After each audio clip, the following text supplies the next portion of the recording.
I sat down with LeeAnne Locken, where she shared with me her childhood story of overcoming abuse and neglect and how she has triumphed and is now a woman on a mission to encourage others. Who is LeeAnne Locken?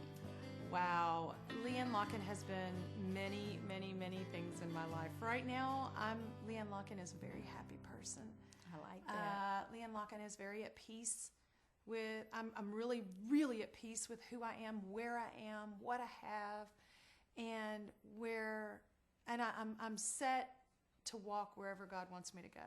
How did you get to this point? Oh, that's a journey. I think very few people could have survived my childhood, and I'm just blessed that I did. What was it, was it a trying childhood? My childhood started with my mom being way too young to have kids.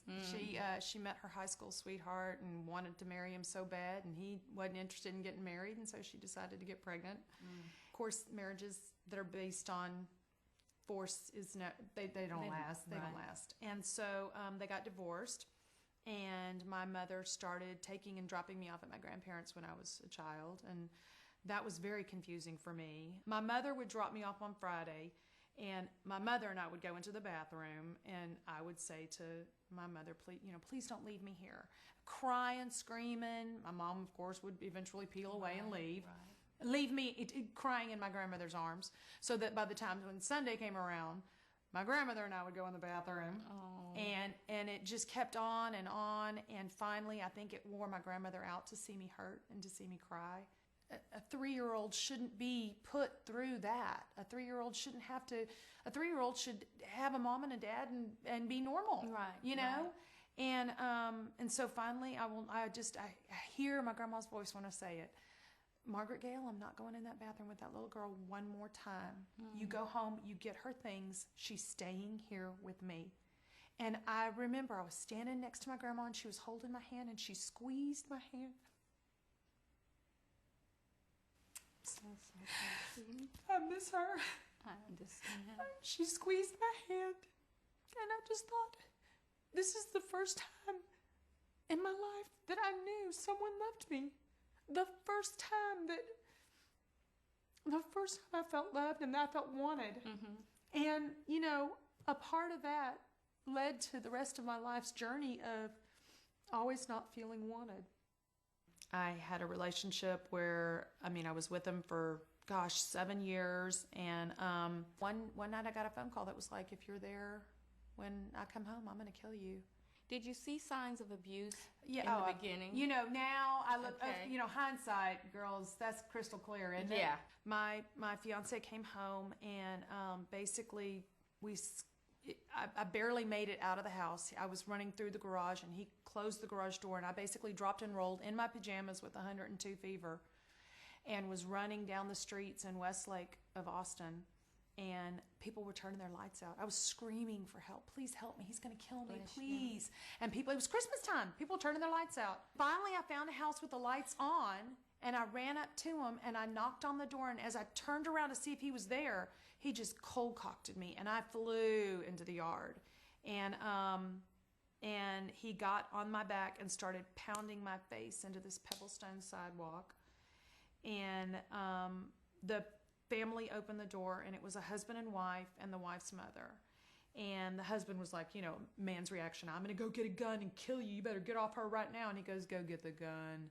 Oh my God. And then the woman said, I've called the police. They're on their way. And Mark's response to that was, she'll be dead by the time they get here. And he meant it.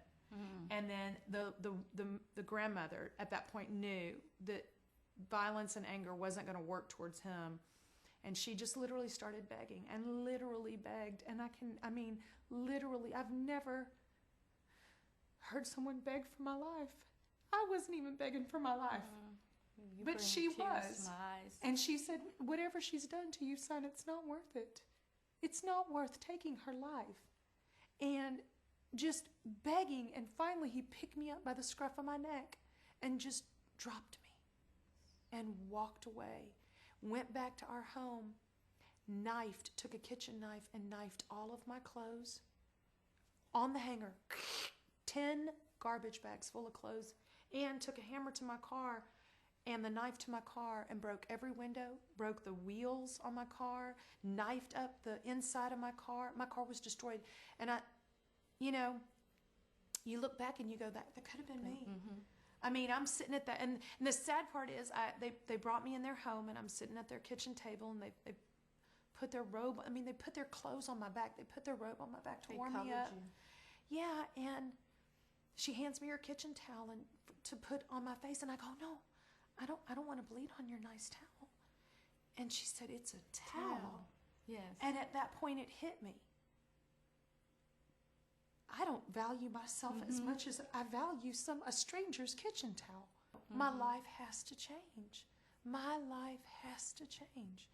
I'll be honest. I think that my turning point of being at peace was when my grandma passed. And I really believe that a part of her came and sat with me. And I wanted to take up her mission of loving. My grandmother was such a love. I mean, if those people in my life who met my grandmother and really been around my grandmother are more loving people because of it.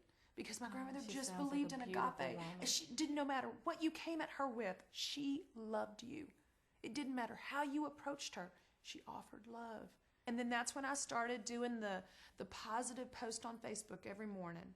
I said, it started, honestly, to lift myself up. It started as a way to speak positive to myself.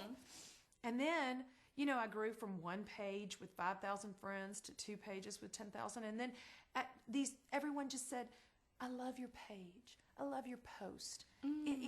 The other day, I was so down and you touched me. And then I realized I'm doing my grandma's mission. That's my grandma. When we learn that we are special, that we were destined for greatness, that every one of us has a story, we have a journey, and we have a gift to pass on. And I think that it's time that women learned. If I help you go higher, I'm going to go yes, higher. We're going to go higher together. Exactly. And I've always been that person that wants to help. I've always been that person who wants to make another woman believe in herself more.